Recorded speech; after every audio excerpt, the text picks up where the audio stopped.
അങ്ങേക്ക് ഉത്തരം തരാം. അതിനു മുമ്പ് എടുത്തോണ്ട് പോടാ നിന്റെ ആക്കിയോ മാക്കിയാനോ എന്ന് ബഷീറിനെ കോട്ട് ചെയ്ത ഇടതു പ്രതിനിധിയോട് ഒരു ഉത്തരം പറയാം. ഈ രാത്രി കോൺഗ്രസ് പാർട്ടി അയാളെ പുറത്താക്കിയിട്ട് ഇവിടെ ചർച്ചയ്ക്ക് വന്നിരുന്ന ആത്മാഭിമാനത്തോടു കൂടി ഞങ്ങളുടെ മെമ്പറല്ല കേട്ടോ എന്ന് പറയാൻ ധൈര്യത്തോടു കൂടി നിൽക്കുമ്പോൾ PT കുഞ്ഞു മുഹമ്മദ് അടക്കമുള്ളവർക്കെതിരെ 13 ദിവസത്തെ പരാതി കിട്ടിയിട്ട് അത് മുഖ്യമന്ത്രിയുടെ തലയണയുടെ അടിയിൽ ഒളിപ്പിച്ചു വെച്ച് ഏറ്റവും ഒടുക്കം അത് നാട്ടുകാരറിയുമെന്ന് അറിഞ്ഞപ്പോൾ അത് പോലീസിന് ഹാൻഡ് ഓവർ ചെയ്യേണ്ടി വന്ന ഒരു മുഖ്യമന്ത്രി, ആ മുഖ്യമന്ത്രി തന്നെ ആഭ്യന്തര വകുപ്പിന്റെ മന്ത്രിയുമായിട്ടുള്ള പാർട്ടിയാണ് ജയിക്കിന്റെ പാർട്ടി. അത് മറക്കണ്ട. ഇനി സ്വന്തം ഭാര്യ തന്നെ ഗർഭാവസ്ഥയിൽ ഇരിക്കുമ്പോൾ അടിവയറ്റിലേക്ക് ആഞ്ഞു ചവിട്ടി എന്ന് പറഞ്ഞ് നിങ്ങളുടെ ഇപ്പോഴത്തെ മന്ത്രിക്ക് മുമ്പ് ഇന്ത്യ വിഷനിലായിരുന്നപ്പോൾ ഇന്റർവ്യൂ കൊടുത്ത ആ ഇന്റർവ്യൂ പബ്ലിഷ് ചെയ്തതിനു ശേഷം ഒരാളെ ആനയിച്ചു കൊണ്ടുവന്ന് കൊല്ലത്ത് മത്സരിപ്പിച്ച് MLA ആക്കി. ആ MLA ആയിരിക്കുമ്പോൾ അയാൾക്കെതിരെ പിന്നീട് പരാതികൾ വന്നപ്പോൾ അതേ അയാളെ തന്നെ വീണ്ടും ആനയിച്ച് ആലങ്കാരികമായി നിങ്ങൾ കൊണ്ടുപോയി പൂവിട്ട് പൂജിപ്പിച്ച് കൊല്ലം പാർലമെന്റിൽ മത്സരിപ്പിച്ച CPM-ന്റെ മെമ്പറായിട്ട് ഇടതു വക്താവായിട്ട് ഈ ചർച്ചയിൽ വന്നിരിക്കുന്ന ഇടതു പ്രതിനിധിയോടും ബഷീറിനെ ഒന്നും ഞാൻ കോട്ട് ചെയ്യുന്നില്ല. നിങ്ങളുടെ തന്നെ ഒരു നേതാവിന്റെ വാക്ക് ഞാൻ കോട്ട് ചെയ്യാം. ആരാണെന്നറിയാമോ? യശശരീരനായിട്ടുള്ള സഖാവ് VS അച്യുതാനന്ദൻ. അദ്ദേഹം പണ്ട് ചോദിച്ചു, ഉളുപ്പുണ്ടോ? ഉളുപ്പ് ഉളുപ്പ് ഉളുപ്പ് ഉളുപ്പുണ്ടോ ജയിക്കേ?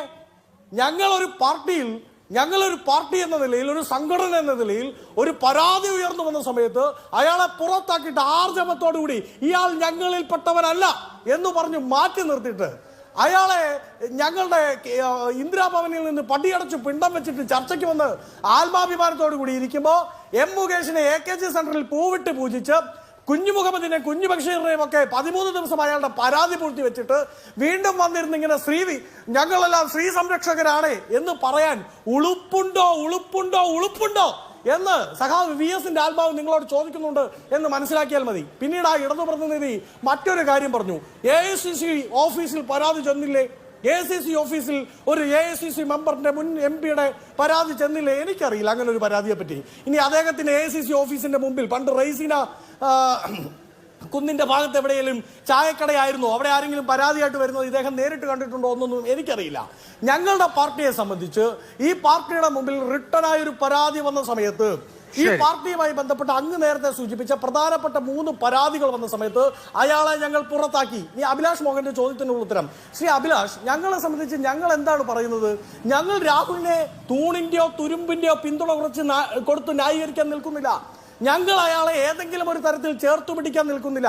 ഞങ്ങൾ അയാളെ കണിശമായും പുറത്താക്കി മാറ്റി നിർത്തി. അയാൾ നിലവിൽ നേരത്തെ ജയിക്ക് പറഞ്ഞു കേട്ടു, പാർലമെന്ററി പാർട്ടി എങ്ങനെയാ ഞങ്ങളുടെ പാർട്ടിയിൽ നിന്ന് പുറത്താക്കിയ ഒരാൾ പാർലമെന്ററി പാർട്ടി മെമ്പർ ആവുന്നത്? അയാൾ പാർലമെന്ററി പാർട്ടിയുടെ മെമ്പറുമല്ല. അയാൾക്കെതിരെ നിങ്ങളുടെ നിയമസഭയുടെ സ്പീക്കറിന് എന്ത് നിയമപരമായ നടപടിയും സ്വീകരിക്കാം. അതിന് കോൺഗ്രസ് പാർട്ടി തടസ്സം നിൽക്കില്ല, താങ്ങി നിൽക്കില്ല. നിങ്ങളെ പോലെ ഞങ്ങൾ കിട്ടിയ പരാതി തലയുടെ അടിയിൽ കൊണ്ടുപോയി 13 ദിവസം പൂഴ്ത്തിവെക്കില്ല.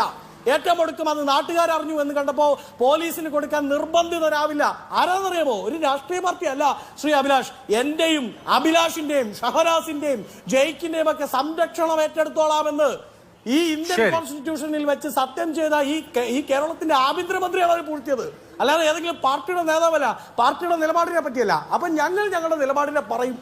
ഞങ്ങളെടുത്ത നിലപാട് കമ്പയർ ചെയ്യപ്പെടും.